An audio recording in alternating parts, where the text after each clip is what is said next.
I remember the first time I saw the crying child.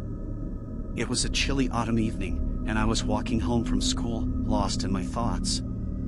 As I turned the corner onto Maple Street, a soft whimper caught my attention. I followed the sound and found a small child sitting on the sidewalk, tears streaming down their cheeks.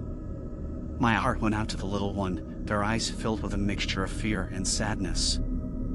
I approached cautiously, not wanting to frighten them further. "Hey there, are you okay?" I asked gently, kneeling down to their eye level. The child sniffled and looked up at me, their bottom lip trembling. "I lost my mommy," they managed to say between sobs. Instantly, my empathy kicked in, and I felt an overwhelming urge to help this distressed child. I sat down beside them and put my arm around their shoulders, offering comfort and reassurance. "It's going to be okay. Let's find your mommy together. What's her name? Can you tell me anything about what she looks like?"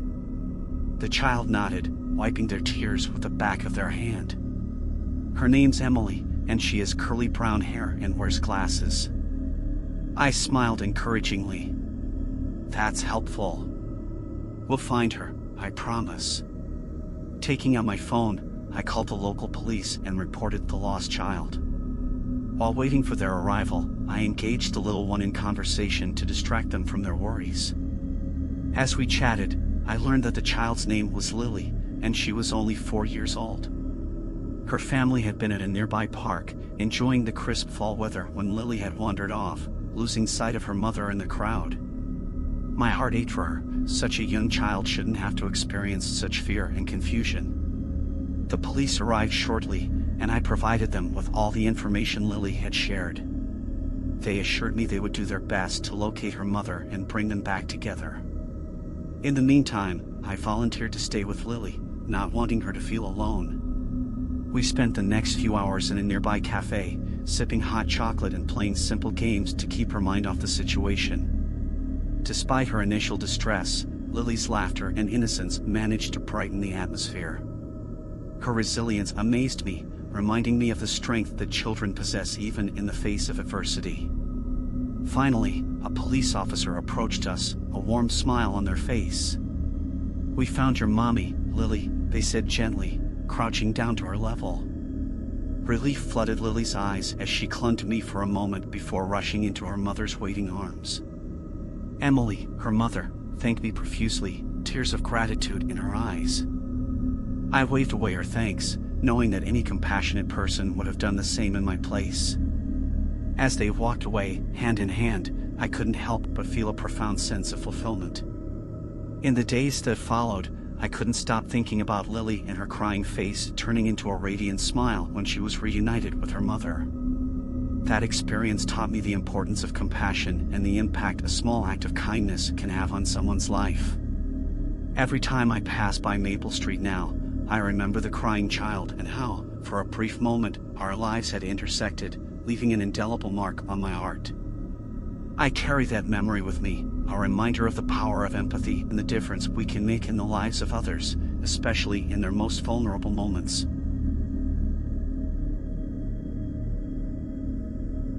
In the heart of a remote town nestled among the hills, there stood an old radio station known as WZRD. For years, WZRD had been the soul of the community, broadcasting music, news, and local events to the townsfolk. However, as the years passed, the station fell into disrepair, its once lively tunes replaced by eerie static. One chilly autumn night, a curious teenager named Alex stumbled upon WZRD while scanning the radio waves for something interesting to listen to. Intrigued by the mysterious allure of the abandoned station, Alex decided to investigate further. Armed with a flashlight, Alex made their way to the radio station, its silhouette looming against the moonlit sky. The building appeared even more decrepit up close, with cracked windows and ivy creeping up its walls. As Alex pushed open the creaky door, a gust of wind rushed through, sending shivers down their spine. Inside, the air was thick with dust, and the silence was palpable. Old vinyl records, dusty microphones, and faded posters adorned the walls, remnants of a bygone era. The room was dominated by a large, vintage radio transmitter, its dials and buttons covered in cobwebs. As Alex explored the station, they stumbled upon an old journal, its pages yellowed with age. The journal belonged to the station's former owner, a man named Walter Hargrove. Intrigued, Alex began reading Walter's entries, which chronicled the station's rise to fame and its eventual decline into obscurity. According to the journal, strange occurrences had plagued WZRD in its later years. Walter wrote about hearing disembodied voices whispering in the empty halls and witnessing flickering lights when no one else was around. He described a chilling sensation of being watched, even when he was alone in the station. Determined to uncover the truth, Alex delved deeper into the journal, hoping to find clues about the station's haunting. One entry caught their attention. It spoke of an ancient radio frequency, believed to be cursed, that Walter had accidentally stumbled upon while experimenting with the transmitter. Driven by curiosity, Alex decided to tune the radio to the mysterious frequency mentioned in the journal. With trembling hands, they adjusted the dials, and the room was filled with a spine-chilling static that seemed to seep into their very bones.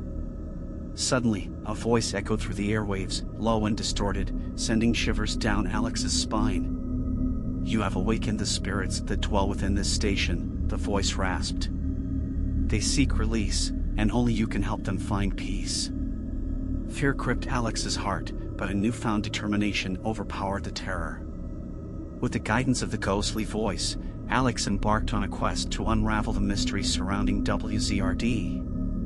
Armed with the knowledge from Walter's journal, they gathered items scattered around the station, old photographs, broken records, and dusty radio equipment. Following the voice's instructions, Alex performed a ritual, combining the items in a precise manner.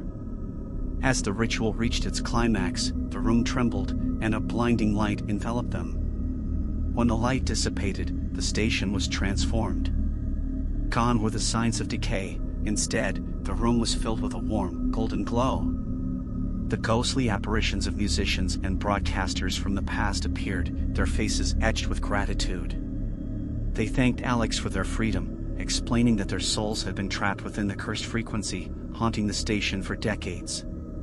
With tears in their eyes, the spirits of WZRD bid Alex farewell, their voices fading away as they ascended into the unknown. The station, once haunted and forsaken, was now filled with a sense of peace and serenity. Word of Alex's bravery and the station's miraculous transformation spread throughout the town. WZRD was reborn, becoming a vibrant hub of music and community once more. People tuned in from far and wide, captivated by the station's enchanting tunes and the tale of the teenager who had saved it from the clutches of darkness. In the end, Alex had not only saved the haunting radio station but also the souls of those who had been trapped within its walls. Their courage had not only revived the fading frequencies but had also restored the spirits of the past, ensuring that the legacy of WZRD would live on for generations to come. And as the music flowed through the airwaves, it carried with it the echoes of a haunting past, transformed into a melody of hope and redemption.